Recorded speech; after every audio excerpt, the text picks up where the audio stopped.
Bonsoir Guillaume Séché, merci de m'avoir rejoint. Vous êtes notre expert météo évidemment. Alors déjà il fait très froid, on le dit, on le redit, mais là maintenant c'est la neige. C'est la neige en fait, elle descend pas. On va avoir 2 épisodes neigeux en fait dans les prochaines heures. Un premier qui est en train de descendre du Nord-Pas-de-Calais, il y a 4 cm de neige à Nîmes actuellement, 3 cm à Saint-Quentin donc dans l'Aisne, et peu à peu cette neige va descendre vers l'Île-de-France. Ce sera le cas dans quelques heures, il devrait neigeoter à Paris, il y aura un petit saupoudrage notamment sur le département de la Seine-et-Marne ainsi que de l'Essonne. Et bon, ce sera quand même un épisode neigeux assez limité. Il devrait peu à peu disparaître demain matin. Et c'est surtout dimanche, en tout cas dans la nuit de samedi à dimanche et dans la matinée de dimanche que l'on attend vraiment l'épisode le plus sérieux. Puisque en fait, à ce moment-là, de l'air un petit peu plus doux arrivera par l'Atlantique. Et comme il va être confronté à l'air froid qui résiste sur la France, il va y avoir un conflit sur la partie ouest du pays. Et ça donne de la neige. Et ça donne de la neige. Et il pourrait tomber entre 5 et 10 cm de neige du Nord-Pas-de-Calais à la Normandie, à l'Île-de-France. Paris sera vraiment aux limites et jusqu'aux Pyrénées. Donc les conditions seront assez difficiles, semble-t-il, dimanche matin. Voilà pour l'information météo et évidemment les conséquences, c'est souvent pour les sans domicile fixe, beaucoup de difficultés évidemment. Nous sommes en ligne avec Éric Molinier qui préside le SAMU social. Bonsoir, merci d'être en ligne avec nous. Un homme est mort aujourd'hui en Moselle. Le gouvernement a décidé l'ouverture 24 heures sur 24 des centres d'hébergement. Est-ce que cela va être suffisant ? Oui, bonsoir Hôtel Krief. Oui, tout à fait, enfin suffisant. Non, mais c'est absolument nécessaire. Aujourd'hui, nous arrivons à tenir l'objectif à Paris de ne laisser personne dans la rue qui nous fait la demande le soir de trouver un lit, mais on voit que le froid persiste dans la journée, comme cela vient d'être dit à la météo, et que les gens sont en danger dans la journée. Et donc là, je dirais qu'il faut ouvrir d'urgence les centres. On peut faire face à cette situation tout à fait exceptionnelle. Alors on le sait, souvent les sans domicile fixe se plaignent de l'insécurité, de l'inconfort, des choses, de conditions difficiles dans ces centres. Est-ce qu'on a progressé là-dessus ? Oui, il y a des normes qualité, il y a des chartes qualité. Voilà, on n'en est malheureusement pas là ce soir. Aujourd'hui, nous, au SAMU social de Paris, dans nos centres, on a, comme à la Mie-de-Pain et comme ailleurs, des personnels dédiés qui encadrent et qui évitent les situations de violence. Donc aujourd'hui, les choses, oui, on peut dire, se sont quand même bien améliorées. Je sais que vous vous inquiétez et vous dites, en fait, c'est terrible parce qu'on a toujours l'impression de redécouvrir ce problème au lieu de le traiter au long cours pendant toute l'année. Que faut-il faire ? Il faut arrêter de traiter au thermomètre ces questions-là et faire en sorte que des centres puissent être ouverts suffisamment nombreux toute l'année pour qu'on ait le temps de travailler avec nos travailleurs sociaux, d'accompagner ces gens et de leur trouver des solutions pérennes de sortie de rue. C'est pas en ouvrant quelques semaines pendant le grand froid des gymnases et d'autres lieux provisoirement qu'on a le temps de les accompagner dans la journée et d'essayer de trouver des solutions, ce qui prend parfois beaucoup de temps. Merci beaucoup Éric Molinier pour vos informations ce soir et votre témoignage, président du SAMU social. Merci Guillaume Séché. On va rejoindre tout de suite Arlette Laguillet qui est en direct avec nous. Bonsoir Madame Laguillet, merci beaucoup. Bonsoir. Vous êtes venue... Je vous entends pas très bien. Bon, je vais forcer un peu la voix. Vous êtes venue un peu à la rescousse de Nathalie Arthaud. C'est un peu une revenante. Vous avez pris en quelque sorte votre retraite, en tout cas de la candidature à la présidentielle. Et vous revoilà. Pourquoi ? Écoutez, je n'ai pas très bien compris votre question. Je peux répondre au début.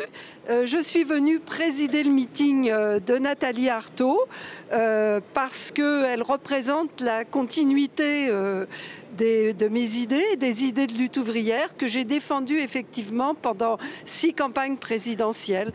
Donc c'est cette continuité que je veux marquer ce soir, la continuité d'une militante communiste révolutionnaire. La campagne a l'air quand même très difficile pour Nathalie Arthaud puisque elle est partie pour faire un score très très très faible. J'ai vérifié dans les sondages, écoutez, c'est autour vous n'allez pas faire les élections non, bien avant sûr qu'elles soient faites. Vous savez, on va rentrer dans une période où malgré la colère de certains journalistes, il est évident qu'au moins, disons 3 semaines avant le vote, il y aura une certaine égalité de traitement des candidats. Et je pense que quand de nombreux travailleurs vont écouter Nathalie Arthaud beaucoup plus qu'ils ne peuvent l'entendre aujourd'hui, les choses vont sans doute changer. Alors, dans l'intervalle, j'aimerais bien avoir vos réactions à l'actualité, puisque aujourd'hui, les ouvrières de Le Jabi d'Yssingeaux ont été reçues par le président Sarkozy. Apparemment, le gouvernement a trouvé un repreneur. Vous dites bravo au gouvernement et à Nicolas Sarkozy ? Non, écoutez, je dis bravo au combat des ouvrières de Le Jabi, évidemment. Maintenant, on verra si tout se passe bien, parce que vous savez, on n'a pas oublié que Bernard Arnault, pour s'emparer de Dior, à une certaine époque, avait liquidé toutes les usines Boussac. Donc, prudence sur ce qui va arriver. Mais en attendant, tant mieux, c'est les ouvrières de Le Jabi ont enfin un petit espoir. Vous n'avez pas confiance en Bernard Arnault La politique de Sarkozy n'est pas du tout de défendre les emplois. Vous savez, on nous annonce en même temps que Le Jabi va être pris par l'un de ses amis. On nous annonce des centaines de licenciements à travers le pays. Il y a des plans de licenciement et de suppression d'emplois prévus dans l'automobile, prévus dans les banques, prévus dans le textile justement, prévus dans les raffineries. Et là, je ne vois pas M. Sarkozy lever le petit doigt. Face au grand froid, est-ce que vous trouvez que le déploiement là, des moyens, c'est-à-dire en tout cas l'ouverture des centres, c'est la bonne solution ? L'ouverture des centres pour les sans-abri ? 24 heures sur 24 écoutez, c'est quand même le minimum, qu'on ne laisse pas les gens crever dehors. Bien sûr, c'est un minimum et on aurait dû le faire plus tôt d'ailleurs, y compris avant le plan grand froid, parce qu'il y a eu des morts à une période où on disait mais l'hiver il est doux, etc. Mais ce qu'il faut surtout, c'est qu'il y ait très rapidement pas seulement des logements d'urgence, pas seulement des hébergements d'urgence, mais des logements et des hébergements pérennes. Et pour ça, il faudrait que l'État prenne en charge la construction de tout ça, en embauchant lui-même les architectes, les maçons.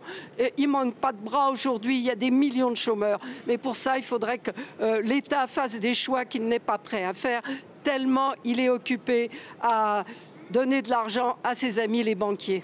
Arlette Laguiller, quel effet ça vous fait de revenir un peu devant les micros et les caméras quand on est une candidate qui a été si connue? Qu'est-ce qu'on fait de ces journées? Est-ce qu'on continue à faire seulement de la politique ou bien on renoue un peu avec la vraie vie? Écoutez, entre 2 campagnes présidentielles, j'ai jamais cessé de militer avec mes camarades. Et je continue non seulement à soutenir Nathalie Arthaud et à l'aider sans doute de mon expérience, mais aussi de me mêler de toute la vie syndicale et politique que mes camarades mènent dans leurs entreprises et là aussi d'essayer de les aider. Qu'est-ce que vous faites maintenant que vous ne pouviez pas faire avant ? Disons que peut-être j'ai un rythme de vie un tout petit peu plus calme, parce que c'est pas moi, c'est Nathalie Arthaud, notre candidate, qui se déplace à travers tout le pays. Je le répète quand même, elle ne décolle pas dans les sondages, peut-être parce que les Français ou la gauche est tentée par un vote utile. Est-ce que vous appellerez à voter pour François Hollande au 2e tour ? Écoutez, c'est Nathalie Arthaud qui est la candidate et Nathalie Arthaud vous donnera sa position au soir du 1er tour. Personne ne peut faire l'élection avant que les électeurs aient voté. Donc nous verrons les résultats du 1er tour et nous verrons à ce moment-là ce que nous aurons à faire. Il y avait un défi, c'était de répéter de nombreuses fois le nom de Nathalie Arthaud. Pardon ? Le défi, c'était de répéter plusieurs fois le nom de Nathalie Arthaud. Écoutez, vous n'êtes pas sans ignorer que c'est elle la candidate, non? Absolument. Et le conseil que vous lui avez donné pour finir? Un petit conseil personnel? D'être naturel. Voilà. Vous savez, Nathalie Arthaud milite depuis 20